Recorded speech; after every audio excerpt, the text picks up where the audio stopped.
December 7 വിശുദ്ധ അംബ്രോസ് സഭാപിതാവ്. 340 മുതൽ 397 വരെ കാലഘട്ടം. പൗരാണിക ജർമ്മനിയിലാണ് അംബ്രോസ് ജനിക്കുന്നത്. ആധുനിക ഫ്രാൻസും ബ്രിട്ടനും സ്പെയിനും ആഫ്രിക്കയുടെ ഏതാനും ഭാഗവും ചേർന്നതാണ് ചരിത്രത്തിൽ ഗോൾ എന്നറിയപ്പെടുന്ന പ്രദേശം. ഗോളിലെ പ്രീഫെക്റ്റായിരുന്ന അംബ്രോസിൻ്റെ മകൻ തന്നെയാണ് വിശുദ്ധ അംബ്രോസ്. അദ്ദേഹം അഭിഭാഷകനായി ജോലി ആരംഭിച്ചു. 33-ാമത്തെ വയസ്സിൽ മിലാനിൽ താമസിച്ച് ലിഗൂരിയ, എമീലിയ എന്നീ പ്രദേശങ്ങളുടെ ഗവർണറായി ചാർജ് എടുത്തു. പിറ്റേ വർഷം മിലാനിൽ ഒരു മെത്രാനെ തിരഞ്ഞെടുക്കേണ്ടതുണ്ടായിരുന്നു.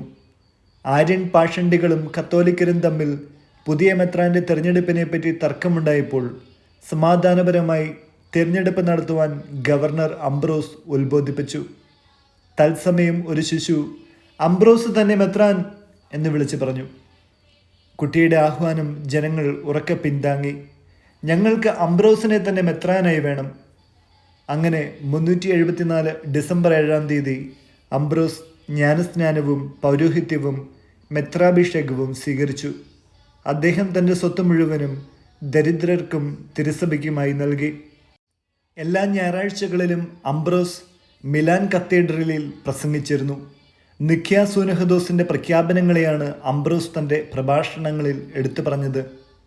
സിസറോയെപ്പോലെ ഒരു വാഗ്മിയായിരുന്ന അംബ്രോസിന് ഗവൺമെൻറ്റിൽ നല്ല സ്വാധീനമുണ്ടായിരുന്നതുകൊണ്ട് ആര്യൻ പാഷണ്ഡികളെ ചെറുത്തു നിൽക്കുവാൻ അദ്ദേഹത്തിന് പ്രയാസമുണ്ടായില്ല. ചക്രവർത്തിമാരുടെ കുറ്റങ്ങളും ബിഷപ്പ് അംബ്രോസ് വെറുതെ വിട്ടില്ല. ഔക്സിൻസിയൂസ് ചക്രവർത്തിയോടുള്ള തർക്കത്തിൽ അദ്ദേഹം പറഞ്ഞു, ചക്രവർത്തി തിരുസഭയിലെ ഒരംഗമാണ്, തിരുസഭയ്ക്ക് മേലല്ല. തെസലോനിക്കയിൽ 7000 പേരുടെ വധത്തിന് കാരണമായി തീർന്ന തെയോഡോഷ്യസ് ചക്രവർത്തിയെ പരസ്യ പ്രായശ്ചിത്തം ചെയ്തതിനു ശേഷമേ ദേവാലയത്തിൽ കയറാൻ അനുവദിച്ചുള്ളൂ. വിശുദ്ധ അഗസ്റ്റിൻ്റെ മാനസാന്തരത്തിന് വിശുദ്ധ അംബ്രോസിൻ്റെ പ്രസംഗങ്ങൾ വളരെ ഉപകരിച്ചിട്ടുണ്ട്. അദ്ദേഹം തന്നെയാണ് അഗസ്റ്റിനെ ജ്ഞാനസ്നാനപ്പെടുത്തിയതും. അഗസ്റ്റിൻ്റെ ജ്ഞാനസ്നാനവേളയിൽ ആലപിക്കുന്നതിനായി അംബ്രോസ് രചിച്ച കീർത്തനമാണ് പ്രസിദ്ധമായ ദൈവമേ ഞങ്ങളങ്ങയെ വാഴ്ത്തുന്നു എന്ന ഗാനം തെദേവും.